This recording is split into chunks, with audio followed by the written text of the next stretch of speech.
14 JPSC को लेकर 2-3 चीज़ें थोड़ा कंफ्यूजिंग स्टूडेंट्स के बीच में है। एक तो एज वाला मामला है, पहले हम उसको डिस्कस करते हैं एंड देन सर्टिफिकेट्स। तो इन शॉर्ट जो चीज़ें ज़रूरी है आपको जाननी वो हम डिस्कस कर लेंगे।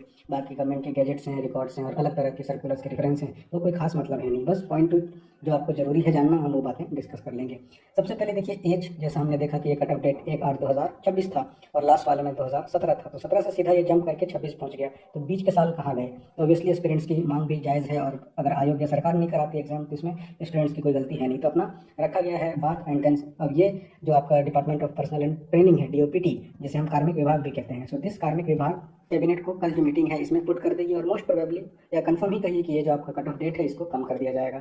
और जैसा हमने पहले भी आपको बोला था जब नोटिफिकेशन ये जेपीएससी की आई थी कि इस पर बहुत ज़्यादा सर खपाने की ज़रूरत है नहीं।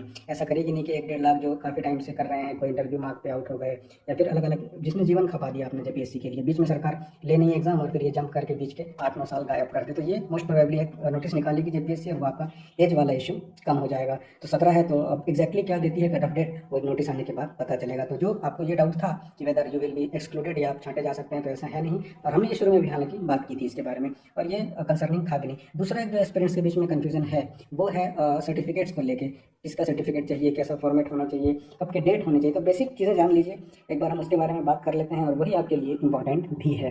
तो सबसे पहले देखिए 2 चीज़ें हैं। एक, आपको अगर रिजर्वेशन का चाहिए लाभ तो आपको झारखंड का स्थायी निवासी होना चाहिए, यानी आप रेसिडेंट ऑफ झारखंड हो। अब इसको जो इशू करने के लिए एलिजिबल ऑफिसर्स हैं, इसकी भी एक लंबी चौड़ी लिस्ट है। मेनली इस लिस्ट का जो क्रक्स है वो है कि 3 कॉम्पिटेंट अथॉरिटी हैं, हियरार्की वाइज भी आप देखें तो डीसी हैं या फिर एसडीओ हैं, ये 2 हो गया। एक तीसरा है आपका सर्कल ऑफिसर। अब इनमें डेट का फर्क है, इसलिए हमने 2 तरह से इसको मेंशन कर दिया है कि आपका अगर रेसिडेंशियल सर्टिफिकेट इशू हुआ है डीसी से या फिर ये अगर इशू हुआ है आपका एसडीओ से, तो ये आपका वैलिड होना चाहिए या वैलिड होगा कब? जब ये इशू हुआ है 18/4/2016 या इसके बाद से। तो ये डेट याद रखिएगा कि अगर ये 18 अप्रैल होता है चौथा महीना और 2016, इसके बाद अगर ये इशू हुआ है तो ही वैलिड होगा, इससे पहले वाला इनवैलिड हो जाएगा, यानी इसकी मान्यता नहीं होगी। और अगर ये सीओ ने इशू किया है, इफ़ इशूड बाय अंचल अधिकारी, तो सीओ ने अगर इशू किया है तो इसकी जो तारीख होनी चाहिए वो होना चाहिए 25 फरवरी 2019।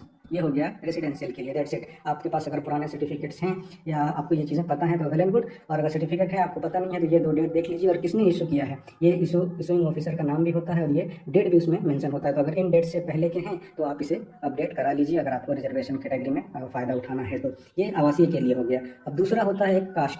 ये ईडब्ल्यूएस की वैलिडिटी 1 साल होती है, तो आपको 1 साल से पहले का नहीं चलेगा ईडब्ल्यूएस। ये 1 साल के लिए वैलिड होता है, तो इससे पुराना आपका ईडब्ल्यूएस का सर्टिफिकेट मान्य नहीं होगा, यानी 2026 चल रहा है तो इससे पहले 1 साल पहले का इशू होना चाहिए ईडब्ल्यूएस। इसमें कोई ज़्यादा चीज़ें हैं नहीं। मेन थोड़ा सा कन्फ्यूजन क्या है, ये कास्ट सर्टिफिकेट के बारे में, यानी एक्सट्रीमली बैकवर्ड क्लास ईबीसी 1 और ईबीसी 2।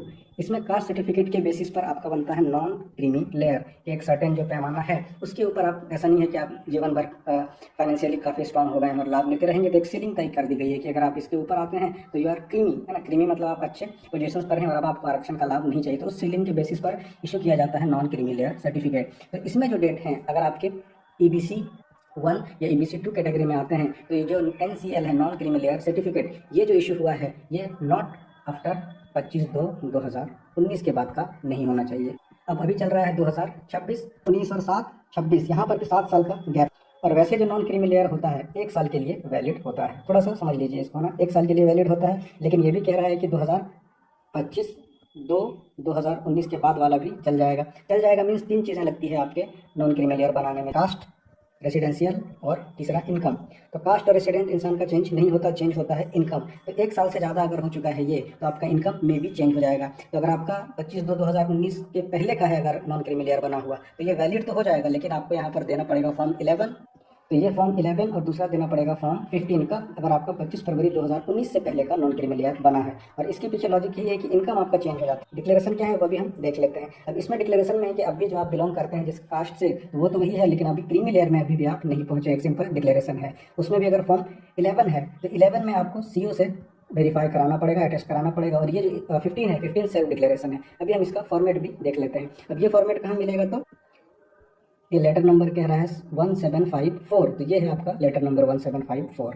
तो इस पर आपको वेरीफाई करके फॉर्म 11 या फॉर्म 15 देना पड़ेगा। तो एक बार देख लेते हैं क्या है। ये है फॉर्म 11, कब देना है, फिर से एक बार ये जान लीजिए कि form 11 you have to furnish अगर आपका जो कट ऑफ डेट है दिया हुआ नॉन क्रीमी लेयर का, यानी 25 फरवरी 2019 के बाद का है, वो वैलिड तो हो जाएगा, लेकिन आपको ये फॉर्म 11 ये देना पड़ेगा। इसमें ये सर्टिफाई किया गया है कि ये वही डिक्लेरेशन है कि अभी भी आप नॉन क्रीमी लेयर में आते हैं। इसमें signature designation with seal office यानी फॉर्म 11 में है, तो 11 में यहाँ पर आपको this will be verified by the circle officer, ये वेरीफाई करके देंगे। और दूसरा है फॉर्म 15, इसमें भी वही डिक्लेरेशन है, लेकिन इसमें आप सेल्फ आवेदक या एप्लीकेंट जो हैं वही आप इसको साइन कर देंगे, दैट विल बी वैलिड। अब दो फॉर्मेट क्यों दिया गया है कि एक अगर आपका सर्टिफिकेट देखेंगे तो एक में मार्किंग होता है JHCBC ऐसे करके, और एक में आपको जब इशू होगा तो उसमें होता है JHNBC, इस तरह से ये इशू होता है।